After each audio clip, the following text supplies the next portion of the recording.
మీకు చూపించే recipe beetroot rajma curry. దీనికి కావాల్సిన ప్రాసెస్ని చూద్దాం. దీనికి కావాల్సిన పదార్థాలు ఇప్పుడు మనం చూద్దాం. రాజ్మాని 1 కప్ వరకు తీసుకోవాలి. దీంట్లో 2 గ్లాసుల నీళ్ళని పోసుకోవాలి. దీన్ని 7 నుంచి 8 గంటల వరకు నానబెట్టుకుని ఉంచుకోవాలి. బీట్రూట్ ముక్కల్ని ఈ విధంగా కట్ చేసుకుని పెట్టుకుందాం.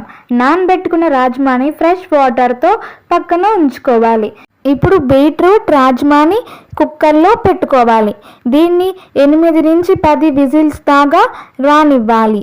తర్వాత స్టవ్ ఆన్ చేసి పాన్ పెట్టి 4 స్పూన్ల దాకా నూనె వేసుకుని, నూనె వేడెక్కాక 2 పచ్చిమిర్చి ముక్కల్ని వేసుకోవాలి.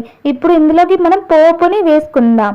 పోపు కావాల్సిన పదార్థాలు మినప్పప్పు 1 టీ స్పూన్, జీలకర్ర 1 టీ స్పూన్, ఆవాలు 1 టీ స్పూన్ వేసుకొని ఇలా కలుపుకోవాలి.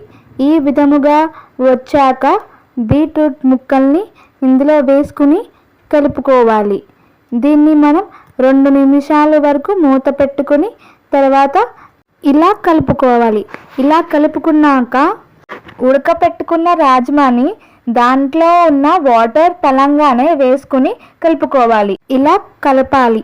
ఇలా బాగా కలుపుకున్నాక దీనిలోకి ఇప్పుడు పసుపు 1/4 టీ స్పూన్, ఉప్పు తగినంత, కారం తగినంత, ధనియాలు జీలకర్ర పౌడర్ కలిపి 1 టీ స్పూన్ వేసుకుని బాగా కలుపుకోవాలి.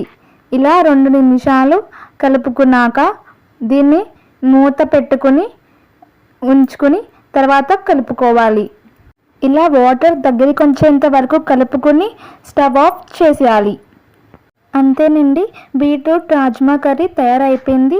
ఇది పిల్లలకు కూడా బాగా నచ్చుతుంది. బీట్రూట్ వల్ల మనకు బ్లడ్ పడుతుంది. రాజ్మాలో ఫైబర్ కంటెంట్ ఉంటుంది.